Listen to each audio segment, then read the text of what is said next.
Edição especial, apenas em áudio, do Evangelho em 3 minutos.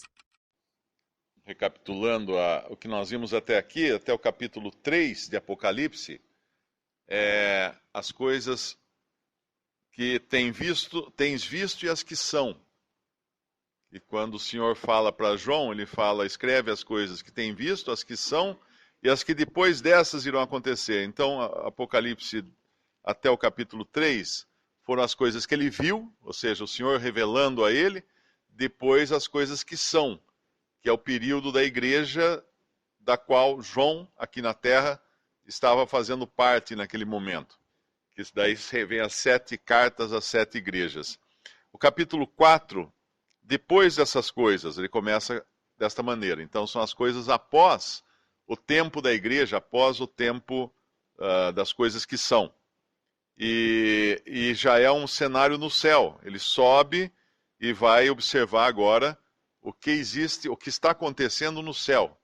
E ali nós vamos os capítulo 4 e 5 a cena fica restrita ao céu. No capítulo 5 nos fala de um livro, escrito por dentro e por fora, selado com 7 selos. Esse livro, a gente viu a semana passada, seria como um processo judicial, e lá dentro está tudo o que deve estar, todas as acusações, as sentenças, as possibilidades, está tudo lá. E aqui, no capítulo 6, agora, a cena volta para a terra, mas a igreja não está mais na terra, ela foi tirada no arrebatamento, no final do capítulo 3. E esses selos desse livro que aparece no capítulo 5, os 7 selos, vão começar a ser abertos. Primeiro vão abrir os 6 selos aqui no capítulo 6, e o 7º selo vai ser aberto no capítulo 8. Esses selos são juízos de Deus endereçados à terra.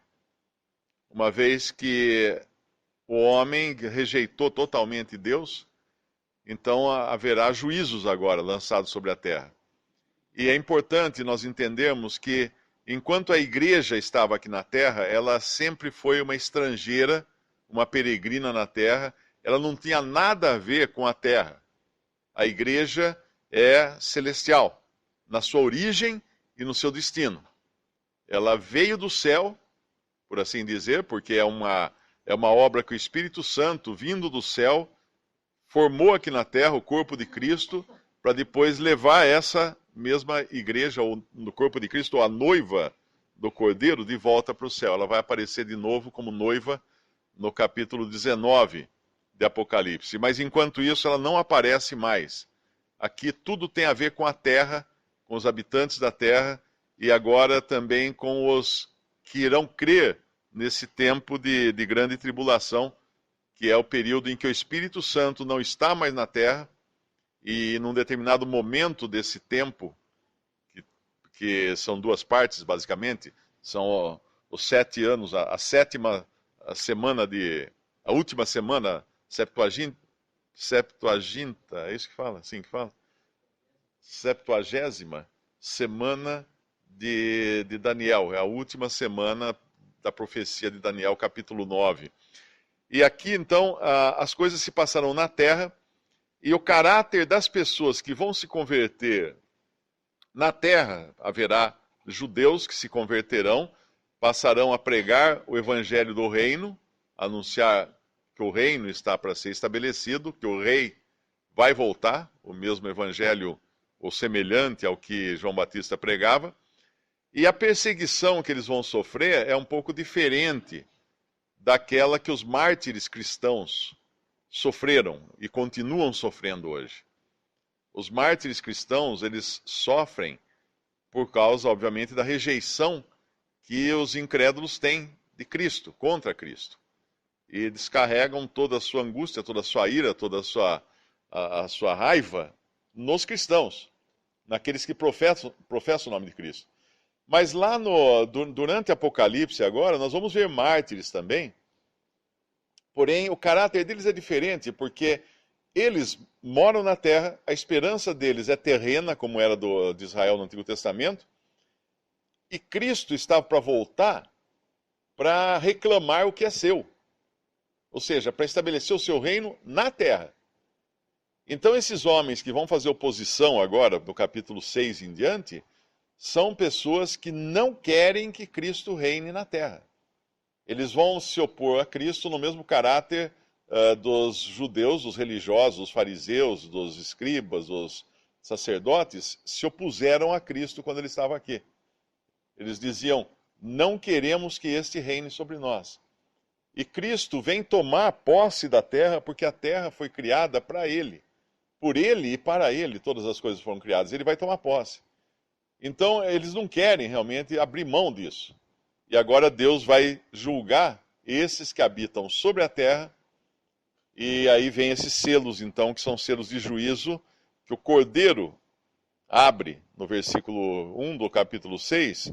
Havendo o Cordeiro aberto um dos selos, olhei e ouvi um dos 4 animais que dizia, como em voz de trovão, vem e vê. Esse e vê, o Kelly, ele diz que não tem nos melhores manuscritos, que seria só vem, o que ele estaria dizendo ali.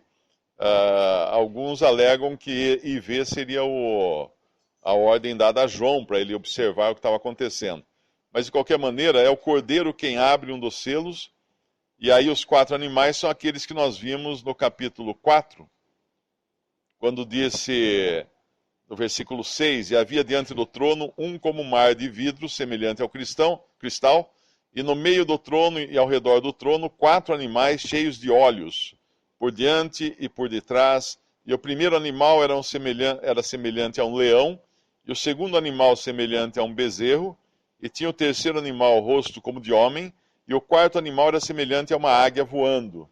Esses são os 4 atributos aqui de Deus. Um é caráter real de Deus, de quem reina, de quem lidera, de quem tem o poder. O outro é o caráter de força, e no caso do Senhor Jesus, que veio como um servo, mas é força e constância. O bezerro ou o boi nos fala de força e constância. Você não põe um cavalo para puxar um arado, quer dizer, alguns põem, né, um cavalo, mas os melhores animais para puxar um arado são os bois, porque eles caminham sempre na mesma velocidade, no mesmo passo, e eles são constantes. E o arado anda um pouco mais, o cavalo vai um pouco mais rápido, um pouco mais devagar, se desvia do caminho, mas o boi não, ele tem uma direção certa e vai pisando pesadamente, né, a sua trilha. Depois vem o terceiro animal, o rosto de homem, nos fala de inteligência e discernimento. O quarto animal, semelhante a uma águia voando, nos fala de juízo rápido, de visão distante. As águias são os animais com melhor visão que existe na natureza. Eles conseguem distinguir um animalzinho de grande altura, um ratinho caminhando na terra, eles percebem, as águias percebem, e são velozes em trazer juízo sobre o animal. Então são figuras dos atributos de Deus. E agora o primeiro animal,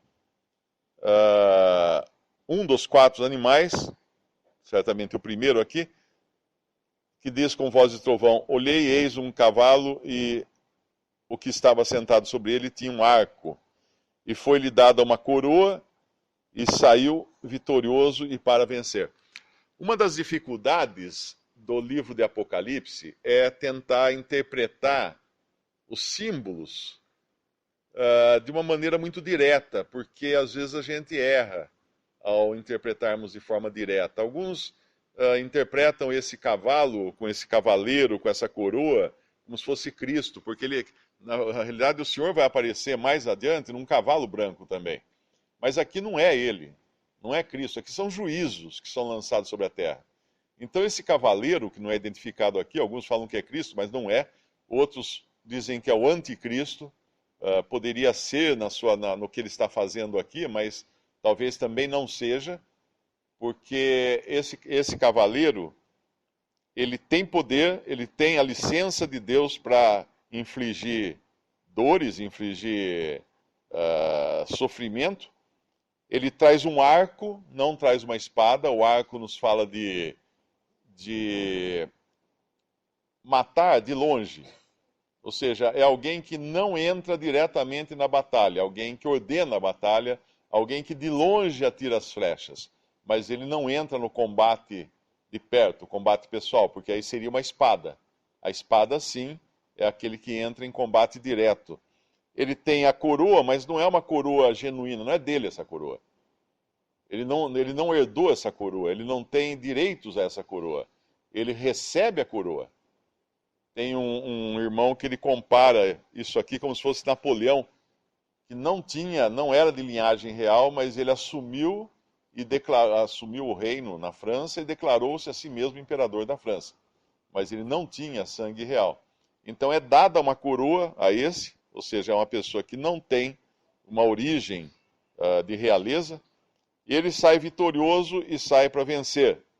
Ele é um líder. Agora, quem seria essa pessoa?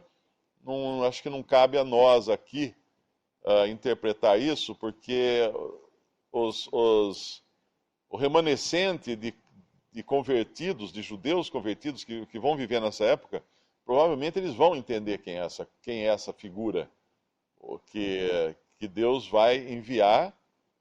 Entenda que todos os juízos aqui são enviados por Deus. Não são coisas que de si mesmas elas se apresentarão para fazer alguma coisa. Elas podem até pensar que estão agindo na sua própria vontade, mas é Deus quem libera, Deus que abre esses selos e solta esses juízos sobre a terra. Um outro irmão, que é Rossier, ele comenta que esse caráter do cavalo é caráter de Deus subjugando as nações, ou seja, ele montado nesse cavalo e subjugando todo o poder de toda a dominação, toda a potestade, todas as autoridades do mundo, né, vão ser subjugadas por esse caráter do cavaleiro, digamos assim, né? Isso é uma comparação que ele faz.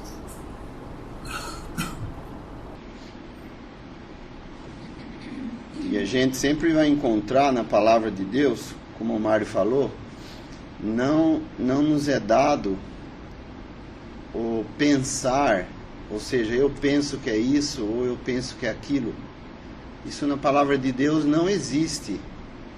Se nós partirmos para esse comentário, nós estamos saindo do caminho da verdade. E a gente vê isso no Velho Testamento, por exemplo, em Zacarias 6, depois quem quiser ler, fala dos 4 cavalos aqui. E depois, em Jeremias, capítulo 22, versículo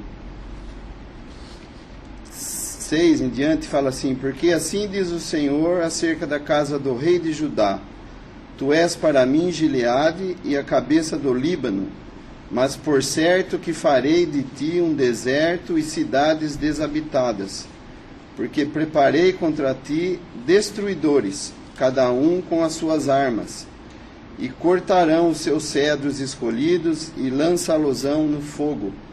E muitas nações passarão por essa cidade, e dirá cada um ao seu companheiro: por que procedeu o Senhor assim com esta grande cidade? Então responderão: porque deixaram o conserto do Senhor, seu Deus, e se inclinaram diante de deuses alheios e os serviram. E também em Ezequiel 14, versículo 21, fala assim: porque assim diz o Senhor Jeová, quanto mais se eu enviar os meus 4 maus juízos, a espada e a fome e as nocivas alimárias e a peste contra Jerusalém, para arrancar dela homens e animais.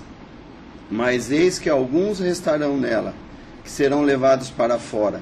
Assim filhos como filhas, eis que eles virão a vós, e vereis o seu caminho e os seus feitos, e ficareis consolados do mal que eu trouxe sobre Jerusalém e de tudo o que trouxe sobre ela.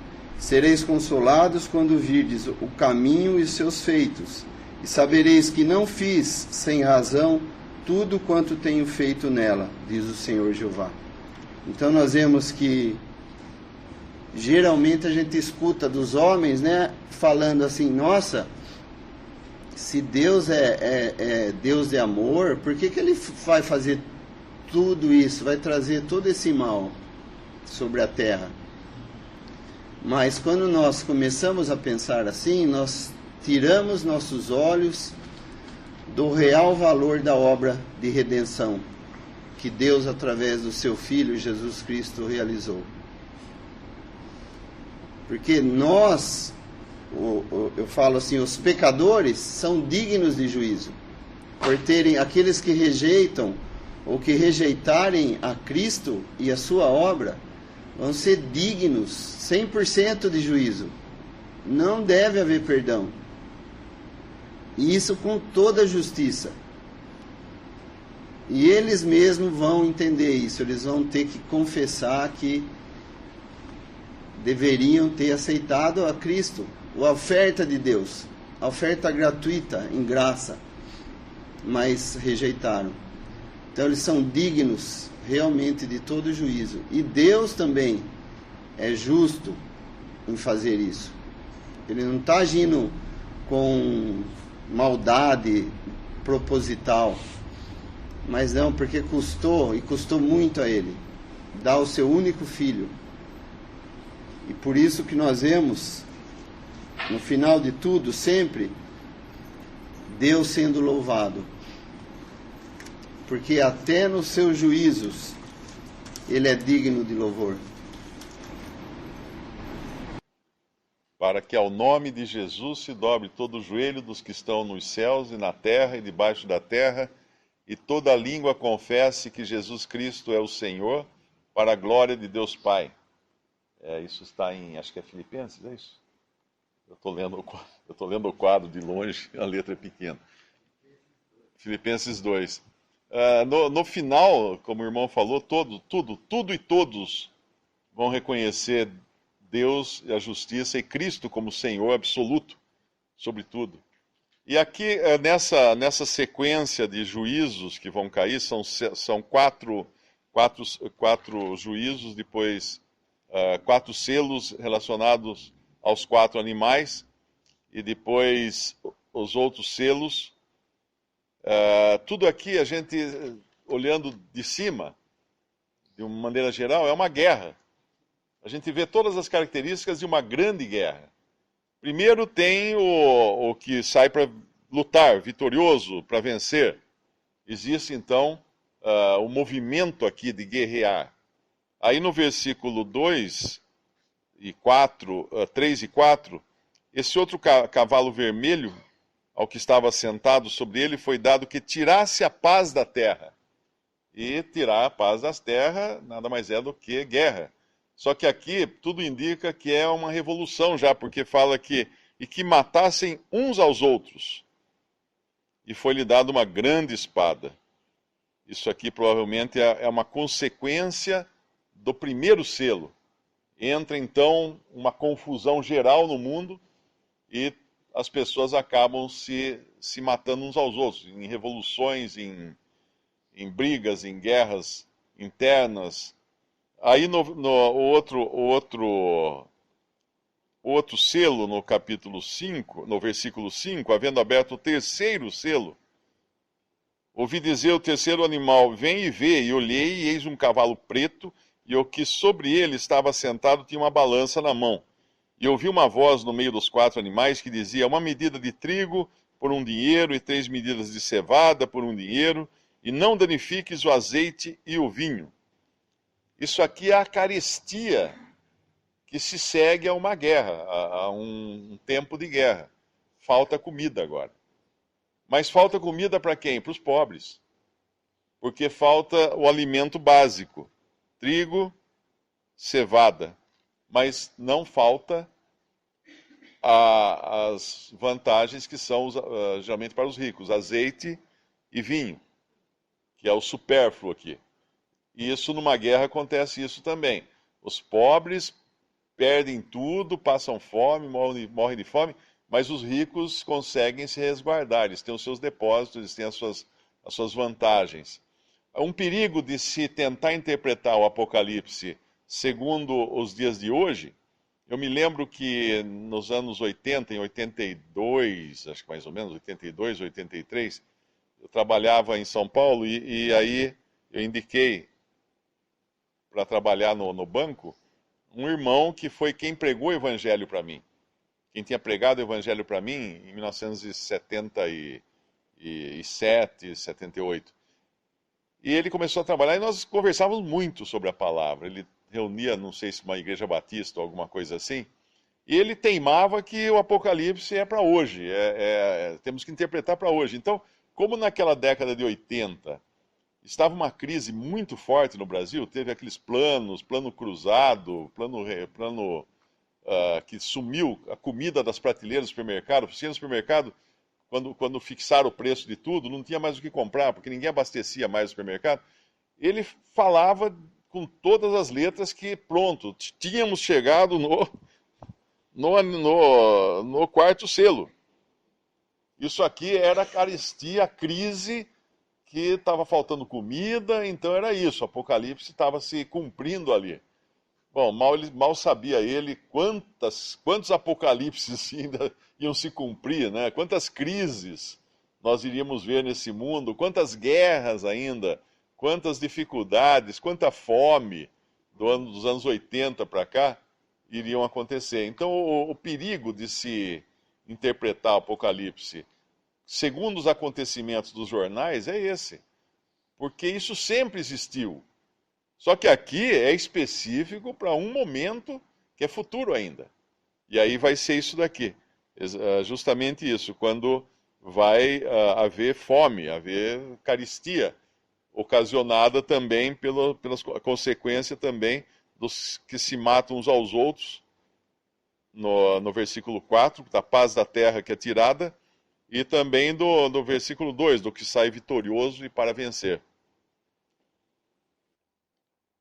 No versículo 7, é aberto então o quarto selo e a voz do quarto animal. Aí o cavalo é um cavalo amarelo, e o que estava sentado sobre ele tinha por nome Morte e o Hades. Aí algumas traduções trazem inferno, mas na verdade é o Hades. E o Hades o seguia. A morte nos fala do corpo, o Hades nos fala do espírito. Porque o Hades é a condição de separação do corpo e do espírito.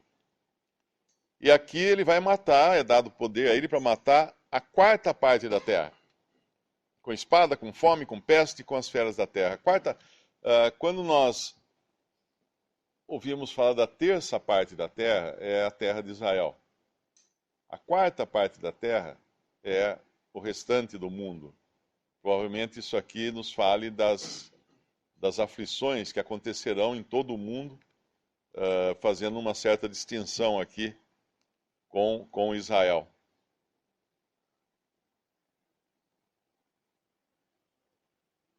O quinto selo, ele aparece como um parêntese, ele não é necessariamente um juízo, como os outros 4 selos. Ele é um parêntese para mostrar o que está acontecendo agora com os mártires da grande tribulação. Lá em Mateus 24, versículo 9, diz assim: Então vos hão de entregar para seres atormentados, e matar-vos-ão, e sereis odiados de todas as gentes por causa do meu nome. Isso aqui são os mártires da grande tribulação. O capítulo 24 de Mateus é muito confundido entre os cristãos, porque pensam que está falando de cristãos aqui. Não está falando da igreja, não é o tempo da igreja. Mateus 24 é o tempo da grande tribulação. Obviamente ele está se dirigindo, o Senhor está se dirigindo aos discípulos ali, aos apóstolos, não como igreja, porque a igreja não existia, a igreja iria existir só em Atos 2, mas como judeus que eles eram, e falando do que iria acontecer no futuro na Judéia, porque o capítulo 24 é muito claro. No versículo 16, então os que estiverem na Judéia fujam para os montes, E no versículo 20, orai para que a vossa fuga não aconteça no inverno nem no sábado. Ou seja, eu não sou judeu, eu não estou na Judéia, eu não tenho nada com o sábado, porque eu iria me preocupar com algo que é dito para quem está na Judéia no sábado. Que o sábado é o dia que os judeus guardam, como o dia que não pode nem trabalhar e nem andar mais do que uma determinada distância. Então, orai para que a vossa fuga não seja no sábado. Por quê? Porque senão eles não iam poder fugir.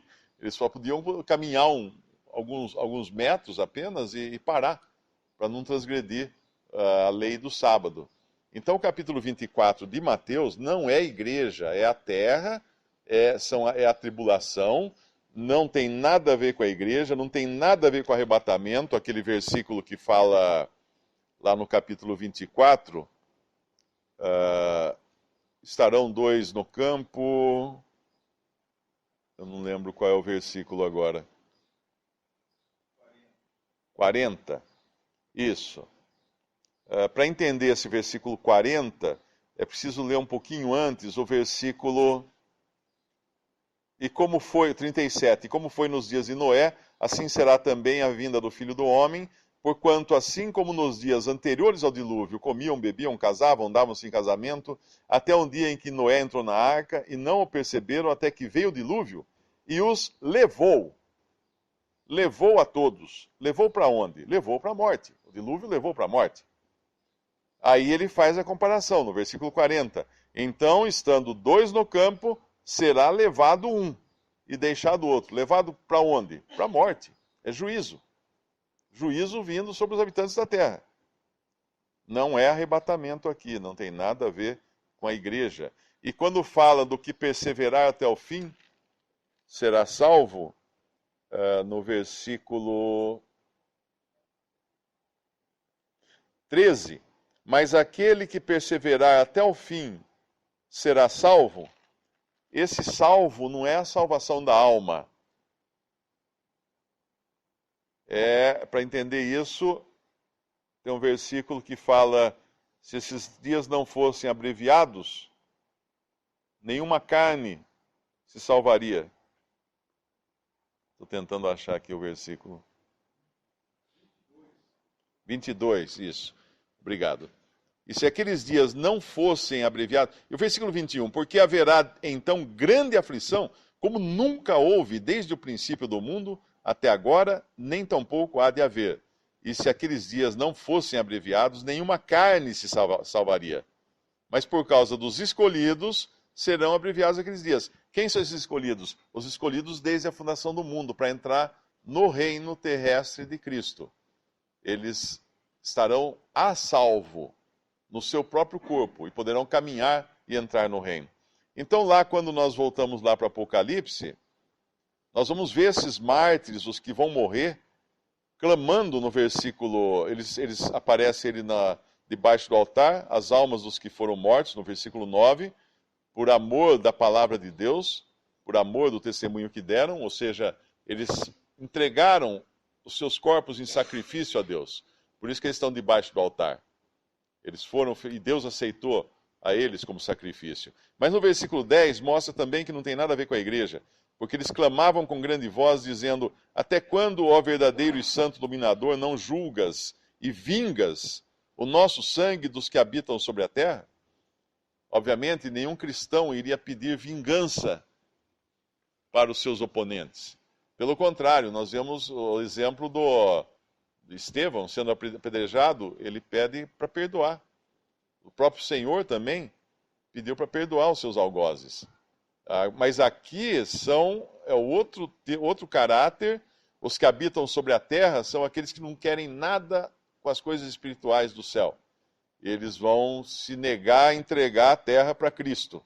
E eles perseguem, então, aqueles que vão testemunhar da vinda de Cristo para reinar sobre a terra. Esses aqui têm um caráter também, hoje na cristandade, seria mais ou menos aqueles que são inimigos da cruz de Cristo, que fala lá em Filipenses.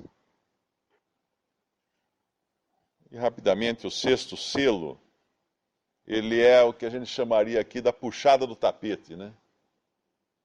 Deus puxando o tapete da terra para nada agora parar em pé. Versículo 12 em diante. Olhei e eis que houve um grande tremor de terra, e o sol tornou-se negro como saco de cilício, e a lua tornou-se como sangue, as estrelas do céu caíram sobre a terra, como quando a figueira lança de si os seus figos verdes, abalada por um vento forte. As estrelas nos falam de autoridades, ou seja, todas as autoridades aqui deixam de fazer sentido, deixam de exercer o seu domínio sobre os homens, então a bagunça é geral agora. Toda a ordem da terra é abalada. Os céus e a terra, tudo é abalado, para que não haja mais condições de o homem parar em pé na terra. Tudo aquilo que ele confiava é tirado de debaixo dos seus pés e de sobre a sua cabeça, e o céu retirou-se no versículo 14, como um livro que se enrola, todos os montes e ilhas foram removidos dos seus lugares, os reis da terra, os grandes, os ricos, os tribunos, os poderosos e todo servo e todo livre se esconderam nas cavernas e nas rochas das montanhas. Aqui não tem mais distinção, ninguém vai poder falar, você sabe com quem está falando? Eu sou o rei, eu sou o governador, eu sou o juiz. Não tem. Todos eles vão correr para as cavernas para se esconder agora e pedir para se esconder do rosto, no versículo 16, daquele que está sentado sobre o trono e da ira do Cordeiro, porque é vindo o grande dia da sua ira, e quem poderá subsistir? Eles fazem essa pergunta, e a resposta é ninguém.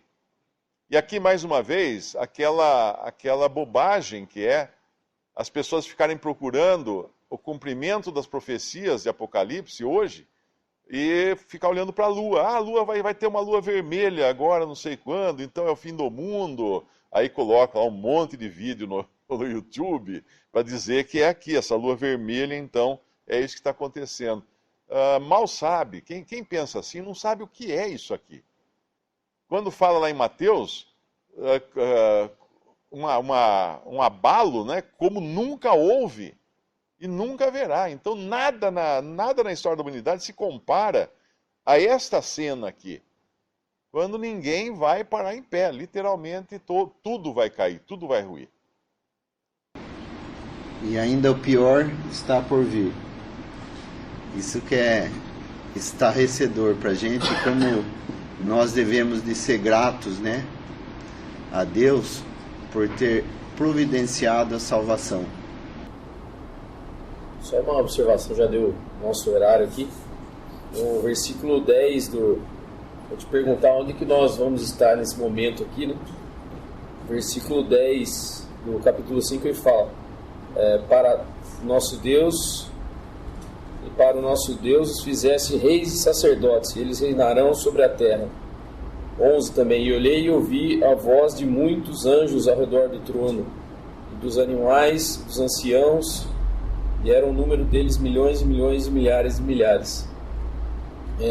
Por muitos anos o Senhor Deus usou os anjos para fazer o papel de juízo. Os anjos eram administrativamente quem executava algum juízo aqui na terra.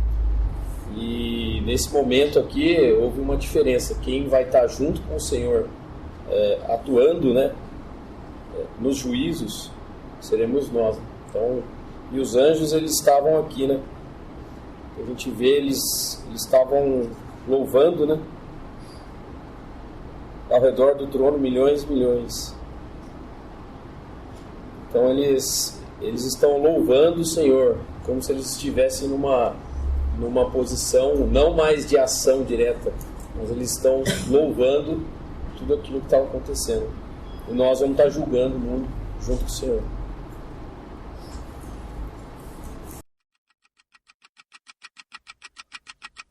Visite 3minutos.net.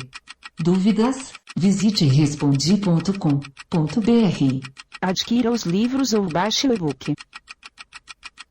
Também para Android e iPhone.